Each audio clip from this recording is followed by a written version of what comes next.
Yo, what's up mga kabrokotok? For today's video nga mga kabrokotok, papakita ko sa inyo ang ating mga kalapate. Meron nga pala tayo ditong mga uwak, anak ng puting uwak. Tingnan nyo naman guys, napakaangas.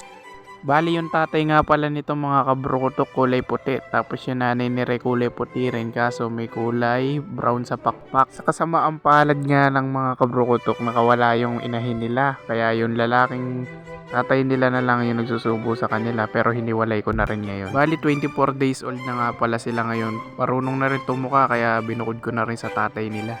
Ito nga pala si Natoy, tatay ng mga itim na kalapate nating pinakita kanina. Niwalay ko na rin yung mga anak niya para madali siyang makarecover, para maparisan na rin natin agad. Matapang talaga tong si Natoy, mahihain lang. Sayang nga lang yung kapares nitong puti rin, tas brown yung pakpak. Nakawala lang ngayon, di nakabalik sa kanila, kaya di natin nakuha. Kasi guys, yung kapares nito tsaka siya naka-stock bird lang, so nasa breeder cage lang sila, kaya walang viewing. Tapos pag nakawala, ala na. Tapos update nga pala guys dito sa pares nila boy tapang, malalaki na yung YB nila. Ito guys, so isang blue bar siguro to, tas black, parang black na checkered, ewan ko yung kulay blue bar. Ganda guys, tingnan nyo, parang itim nga yung kulay niya. Nakakalimutan ko nga guys lagi yung singsing, kaya wala pa rin singsing. Yung singsing na to 2015 pa to sa namatay naming kalapate. Sinuksok ko lang, tinignan ko kung magkakasya pa yung singsing.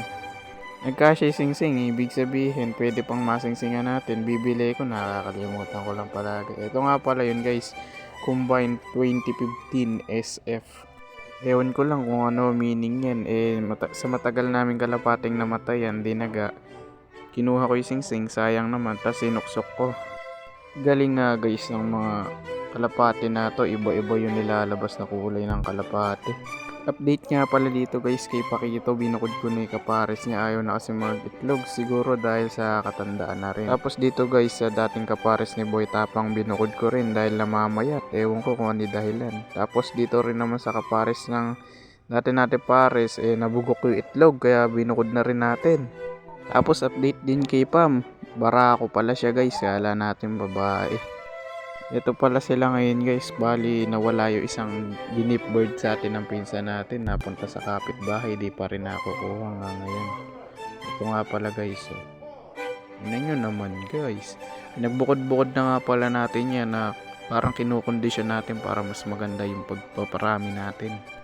Yan nga pala guys yung Magdana, yung puti, tapos yung white flight, tas tatay si Pakito. Yan yung tatay ng puti. Update din pala dito kay Ming tsaka kay Wet, pinagpares na natin sila. Ito guys, pares na yan, malapit na lang umitlog, di lang halata. Pinag-cross nga pala natin Razorline tsaka Jansen line. Here nga yan guys. Yan yung Jansen, tapos si Ming, siya yung pinaka Razorline. So yun lang guys, salamat sa panonood ng walang kwenta nating video.